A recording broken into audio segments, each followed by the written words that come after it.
পবিত্র কুরআনে সম্ভবত এই আয়াতটা আছে। আমার হয়তো সামান্য ভুল হতে পারে।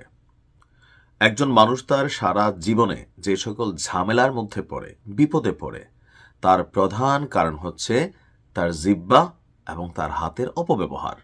অর্থাৎ আমি যখন কথা বলছি এই জিহ্বা দিয়ে, অনেক মানুষের কাছে আমি ভালোবাসা পাচ্ছি, অনেকের কাছে অপছন্দ হচ্ছে। আবার এই হাত, মানে আমার শরীরের শক্তিকে আমি চাইলে ভালো কাজেও লাগাইতে পারি, অন্যায় অত্যাচার জুলুমের কাজেও লাগাইতে পারি। এরপর যখন মানুষ বিপদে পড়ে তখন সে ভুলে যায় এগুলো তারই কৃতকর্মের ফল। আল্লাহ তো মানুষকে ক্ষমা করে দেয়। স্লিপ অফ টাং, এই মুহূর্তে যিনি সম্রাট, বরাবরই বলি, দেখেন জামাত ইসলামের মধ্যে হাজার হাজার কোয়ালিফাইড ক্যারেক্টার আছে, কিন্তু আমির হামজা একটা বিতর্কিত ক্যারেক্টার। অনেকে আমার উপরে রাগ হন, কিন্তু আমি বরাবরই বলে আসছি, যতগুলা ওয়াজি আছে বাংলাদেশে, এর মধ্যে সবচেয়ে বিতর্কিত যেই ক্যারেক্টার, যিনি তার বক্তব্য দিয়া, তার আচরণ দিয়া, তার কর্ম দিয়া মানুষের কাছে, জামাত ভিত্তিক জনগণের কাছে ভালোবাসা অর্জন করলেও সচেতন মানুষ তাকে খুব বেশি পছন্দ করে না। এর মধ্যে আমির হামজা শীর্ষে, আরেকটা আছে কি মাদানি, ওই যে ছোট মাদানি, কথাবার্তা বলে না, ওয়াজ করে নিজেও জানে না। তো যাই হোক, আমির হামজা সাম্প্রতিক সময় অনেকগুলা বিতর্ক মানে তৈরি করছে। দেখেন, পুরা গোষ্ঠী আওয়ামী লীগের সময় ভাঁজ ধরে ফেলছিল।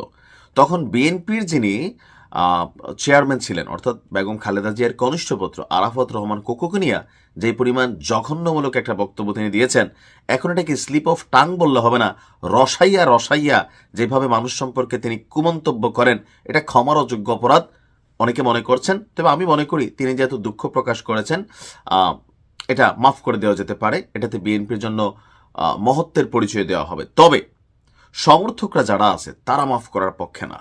এখন আমির হামজা কি নতুন কোনো কৌশল নিছেন? আমার মনে হয় যে তিনি ফেসবুকে স্ট্যাটাস না দিয়া ওনার থানায় গিয়ে একটা জিডি করা দরকার ছিল। কারণ ফেসবুক তো আমরা গিয়ে বাঁচাবো না, বাঁচাবে আইন শৃঙ্খলা বাহিনী, পুলিশ।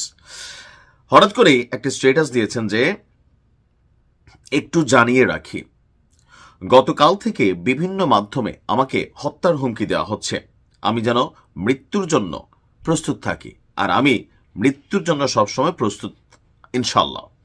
আপনাদের কাছে অনুরোধ, আমার অনুপস্থিতিতে কুষ্টিয়াতে যে ইনসাফ কায়েমের লড়াই আমরা শুরু করেছি সেটা প্রতিষ্ঠিত কইরেন, এবং আমার 3 শিশুকন্যাকে একটু দেখে রাখেন।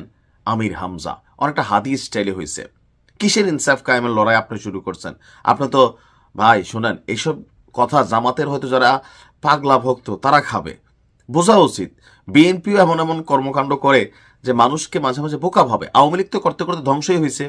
দেশের জনগণ যে চালাক হয়ে গেছে ফেসবুকের মাধ্যমে। আগে আমাদের মায়েরা বোনেরা ভোট দিত, জামাইয়ের যে কোনটাত গো দিতাম, কিন্তু এখন আমার এই নিউজ যে দেখে 27% অডিয়েন্স হচ্ছে আমার মহিলা, অর্থাৎ 27% নারী। আমার একটা ভিডিও যদি 1 লক্ষ ভিউ হয়, সেখানে 27,000 মানুষ দেখে। যদি 10 লাখ ভিউ হয়, 2,70,000 মানুষ দেখে। যদি 20 লক্ষ ভিউ হয়, 5,40,000 নারী আমার অডিয়েন্স। আপনার বুঝতে হবে, মানুষ এখন সচেতন, মা বোনেরাও সচেতন। তবে দলকানা দলভক্ত যারা, আমরা এইসব কথায় ভিজি, কিন্তু সচেতন মানুষ ভিজে না। আপনাকে যদি এই ধরনের কোনো ঘটনার আশ্বাস মানে ইঙ্গিত দেওয়া হয়, আপনার উচিত নিকটস্থ থানায় এটা নিয়ে জিডি করা। যদি ফেসবুকের মাধ্যমে দেওয়া হয়, ভাই এটা তো খুঁজে বের করা সম্ভব, তাই না? কে কোথায় থেকে ফেক আইডি দিয়ে দিচ্ছে, তো আপনি পুলিশের কাছে যান। ফেসবুকে এগুলো লেখা মানুষের অনুভূতি কামানোর হয়তো চেষ্টা করতে পারেন, আবার ঘটনা সত্যিও হতে পারে। সো সচেতনতার হিসাবে আপনার উচিত পুলিশের সাহায্য নেওয়া। আর আপনি যে কর্ম করেছেন, একটা না একাধিক কর্ম আপনি করেছেন। একবারে হিন্দুকে মুসলিম বানিয়ে আপনি বিতর্ক তৈরি করছেন, মানে আগের থেকে মুসলমান তারে আবার আপনি কলমা পড়ে মুসলমান বানিয়েছেন। এগুলো খেয়াল আছে না মানুষের? তো ভাই, মানুষের কাছে এগুলো বাটপাইয়ের অ্যাক্টিভিটিস মনে হয়। আমি বরাবরই বলে আসছি, জামাতের সাথে আমার কোনো অ্যালার্জি নেই, বরঞ্চ অনেকের আমার জামাতি মনে করেন। কিন্তু জামাতের একটা রং চয়েস হয়েছে এই আমির হামজা। গতকালকে দেখেন একজন মানুষ মরেই গেল এই হামজার ঘটনা নিয়ে প্রতিবাদ করতে গিয়া, তাই না? তো আমির হামজা, আমার মনে হয় উনি সরি বলেছেন। তবে এই সরিটা মন থেকে এসে থাকলে আল্লাহ মাফ করুক, বিএনপিও মাফ করে দেন। আর যে কোনো মানুষ একটা ভুল করতেই পারে, এর জন্য তাকে মাইরা ফেলবেন, এই করবেন ওই করবেন। যারা এই ধরনের মেন্টালিটিতে থাকেন, এই দেশে কখনোই পজিটিভ কোনো কিছু তৈরি হবে না। মানুষ ভুলের ঊর্ধ্বে না। ভালো থাকুন।